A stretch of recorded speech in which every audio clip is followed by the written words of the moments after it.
It's real. It's real. You know the deal. You know the deal. Come on. Hey, it's Shanté. And I'm Natalie, and welcome to What's the Deal? Podcast powered by the Norfus Firm. And at the Norfus Firm, we solve people problems. We work with employers all around the world, across different industries, on HR and DEI strategies. We have our first guest today. Wow, moving up in the world. Yes, and really excited about this guest. She brings some knowledge we don't have, which we're always excited to have those kinds of conversations.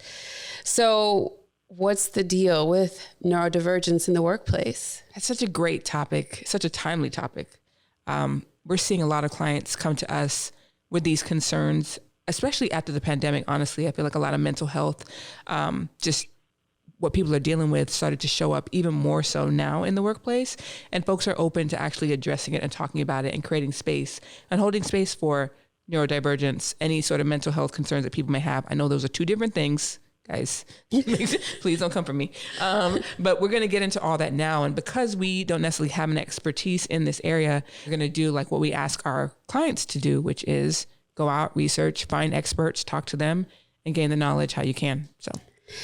Yes. And so, in terms of just recently, in terms of that practice which you preach, we went to a DEI conference and was happy to see that there were a number of sessions on neurodivergence, which we know can be titled Neurodiversity, Cognitive Diversity. And so with that, I'm really excited to introduce Diti Bhasin, who is the Chief Strategy Officer at Flexibility. Diti, welcome. We're really happy to have you. Thank you. I'm happy to be here. So can you start off by, we want to hear about you, but we always like to start off with shared language. So everyone is working from the same definition of a concept. So I know you use the word neurodivergence. Can you tell us what the definition is that you work from for neurodivergence? Neurodivergence is any sort of cognitive functioning that would be different from a neurotypical person. So our brains are literally wired differently. It's not something that we really have a ton of control over. I think disability is often left out of the conversation. We have a few clients that have been more in the forefront of where we've done listening sessions and such with folks that have disabilities. But I think generally it is not on the forefront of the conversation. No, folks talk a lot about race, ethnicity, sexual orientation. Disability comes up, but it's physical disability shows up right. More so than I guess they call it invisible disability, and which is great because we get to talk about terms that how we should be talking about these things as opposed to what we think they should be. So I'm really excited about that part of the conversation too.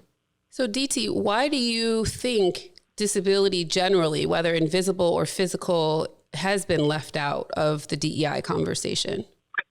Truthfully, I think that it's a lot easier to be cognizant or aware of something when you can see it.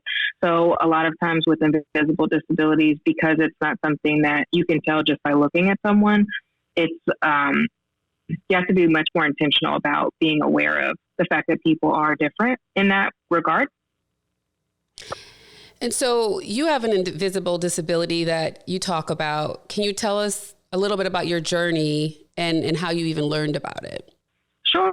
So I have ADHD. I was diagnosed much later in life, which tends to be, I think, common with a lot of people. If you're, online at all, you'll see a lot of people are getting later diagnoses with ADHD, especially women, just because a way that we mask is with overachieving. So you don't have a lot of the same kind of telltale signs that people utilize to diagnose kids with ADHD.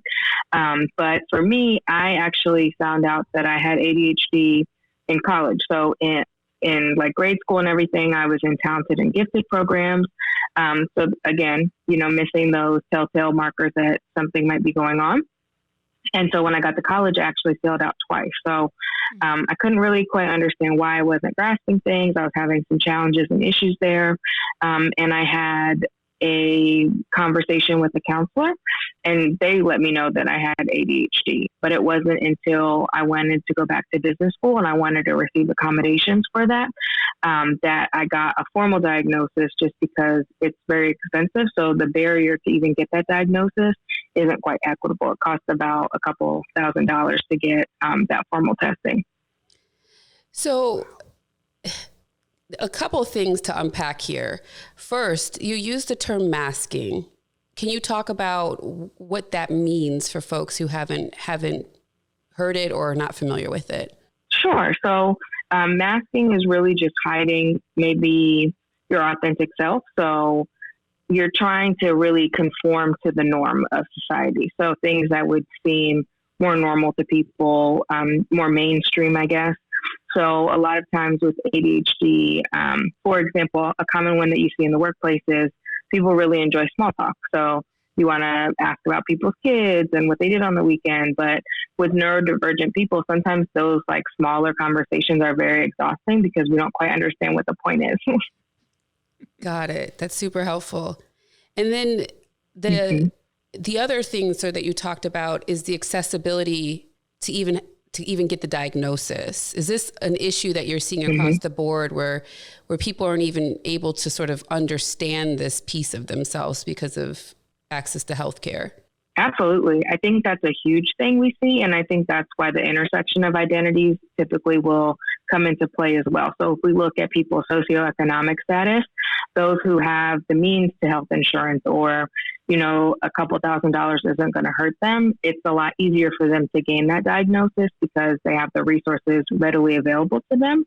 A lot of other things you see too is even biases. So when we look at little brown and Black children in school, if they're being, you know, disruptive, it's often seen as maybe a negative thing, but sometimes those same traits that we see with white children, they're being inquisitive, or they're just kids, or they're, you know, curious. And so those types of things, I think, are barriers to getting those diagnoses as well. Gosh, that is, I see it a lot with my nieces and nephews, where they are, you know, sometimes they exhibit certain traits or they behave in certain ways that in other kids, it's to that point you just made, they get curious, or they're like, well, what's going on here? Let's sit with them or give them accommodations that they need for certain things. But with the brown and Black kids, like you pointed out, you're not given that opportunity. You're not given the assumption of goodwill in certain conversations, but it's that same assumption of this person is just exhibiting something, but there's not anything necessarily wrong. Let's get curious here to figure out what's really going on. We're always made to feel bad about those types of things when it's just a trait and we can get support for it, right? Yeah, and I think one other thing that Diti has touched on is this idea of intersectionality. And I think what's really important about that is we are not one component of ourselves, right? When we go back to the definition of diversity, it's being composed of differing elements. Right. And, you know, the conversation around DEI has been so limited to single demographics. And because the conversations have been dominated by race and gender in the US, like those are the two biggest, you miss out on the other parts that make people who they are. And so I appreciate, Diti, you bringing up this concept of even that bias around how the different behaviors show up. We've dealt with this with my own son, because he's an artist. He's very creative. He's not in a traditional school. He's not going to like show up like other kids. And so then it's always like, oh, but does he have ADHD? Which brings me to another point, Diti. We had looked and did some research before today, and we see maybe 15 to 20% of the population has some form of neurodivergent or invisible disabilities. And I think one of the things I've seen a lot lately, which makes me feel like it's a little bit disrespectful, is everyone's kind of self-diagnosing. And then it becomes, I think it drowns out folks who have a true diagnosis. So if you could first start off with, what is ADHD? And talk a little bit about this idea around some of the self-diagnosing that people do. Sure. So to your point, I think it can drown out people who have a more formal diagnosis. But truthfully, if we move towards more like universal standards for accommodations, it's going to be more beneficial anyways, because those people who maybe don't have the means to get that formal diagnosis are still going to benefit from universal accommodations. And so I think sometimes the people who are loudest in the room, it can get annoying, quite frankly, especially the ones that are self-diagnosed. But at the end of the day, I do think that it would be a benefit to everybody, you know. And so with that, I would say, I think we're seeing it because I think it's much more common than, you know, the percentages are stating. I think I looked up something and it said maybe like 4 to 5% of people have dyslexia. And that's the most common neurodivergent disorder, you know, amongst the U.S. And then after that was ADHD. And then after that was autism. And autism is only like 1 to 2% of the population. I mean, I'm not a expert in, you know, stats or anything like that, but I just don't think that's true. Quite frankly, like when you think about people, when you think about autistic traits that we're learning about that maybe are more common. I mean, I don't know if you guys are on TikTok, but it's like crazy. Everyone is just taking these self-diagnosis tests and everyone's like, oh my God, I'm autistic too. And it's like, it's almost trendy, you know, like I think people are really into it, but even if it wasn't, I do think it's much more than 1% of the population. But with that, I will say, I think that we're not a monolith of people. So everyone's needs are very different. However, I do think that a lot of the accommodations, would benefit a variety of different things. So a person with ADHD would benefit from being able to have autonomy in their day, or even say in the workplace having a focus day. But a person with autism would also benefit from having a day with no distractions. A person with dyslexia would also benefit from something like that because they're able to really focus, take their time in reading and doing what it is they need to do to really like digest whatever information it is that they're working on. So one of the things that we talked about, especially when we think about the purpose of this podcast, is really thinking about a leader's role in DEI.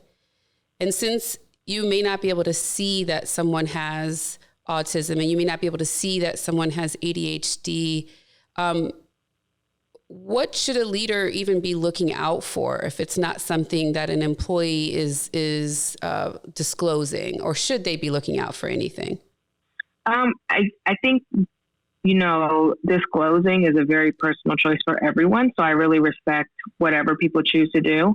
I choose to disclose because I think that as human beings, when we understand, we're much more accepting of things. So sometimes it's easier to give someone an explanation as to why you have certain mannerisms or traits or certain things might set you off. You're kind of building that connection. You're building a bridge. You know, I think it's much easier that way. But a lot of people, I think, are fearful of any sort of repercussions if they self-diagnose or, you know, any sort of hostility or anything like that. So I think it's very valid that people choose not to, especially older generations. I think there was a huge stigma with the word disability. There's a stigma with a lot of diagnoses that we get. But I really see with like Gen Z and even younger, you know, these kids are proud. They want those labels. They're very proud to share like the things that they're going through. So I think that we're going to see more of a shift in the workplace where people do disclose any sort of identity they have around disability. And for leaders, I think that it's important to ask. Of course, you can't force anyone on a form to give you those types of traits or information or anything like that. But I think having that information about your employees will be helpful even in how you maybe set up meetings or how you choose to do like an all staff day, things like that, like being intentional about maybe scheduling breakouts or quiet time or anything like that. If you are having an on-site all-day meeting, is going to be really helpful to people who are neurodivergent versus if you have no idea that, you know, you have people like that within the makeup of your team, you're just going to kind of power through and not really think about those things. So just to tie it together with just one last question. If a leader doesn't know right? And an employee has chosen not to disclose, and they're seeing behaviors that they think are unacceptable, or deadlines aren't being met, or things like that. Is there anything a leader should do to explore whether or not neurodivergence is at play, or not? I think that if leaders are kind of seeing that, but they're not sure about an employee, obviously we can't really touch on that with the employee, right? Legally, Natalie, you know. But I would say that it's important to, instead of focusing on the employee, look at your process. Is your process rigid? Does your process have flexibility? Is your process for getting that work done allow any sort of different pathways to get to that deadline or get that work done? Because a lot of times, because things have been working so well for neurotypical people, we think of that as the standard, but it's like these minor changes we're able to make in our workflow will give you such great results. And it could be something so small that you change that will now all of a sudden your employees meeting that deadline. You don't even have to worry about it. So that gets at this idea that we talk about a lot of being able to pivot, right? So I think if we're even just reframing this question is, if people aren't meeting your expectations, maybe be more inquisitive about why. Right. So to DT's point of like, if there's only one path to get it done, you're going to end up with a lot of different results. But if you're not getting the result you're expecting and digging in, that curiosity, really important. So when we tie this all together, I think the one of the biggest sort of takeaways from today's episode is continue to be curious. I just said it about 4 times in the last 30 seconds. So hopefully you heard that. Yeah, exactly. And that, you know, we're not going to always be able to see everything about a person. I think this conversation, I mean, obviously it centers around the idea of disabilities or neurodivergence, but that really goes to everything, right? You can't see someone's religion. You can't see sort of always what they're thinking inside their head. And so this gets at sort of this idea of make sure you explore. And then the second sort of key takeaway from today's episode is be willing to be creative about how to get to your goal, right? So not being stuck to one path, that everybody has to follow the same path to meet expectations. Diti, thank you so much for spending time with us today. Of course. Thank you for having me. Yes. And we're always happy to have our audience, and we'll be back soon.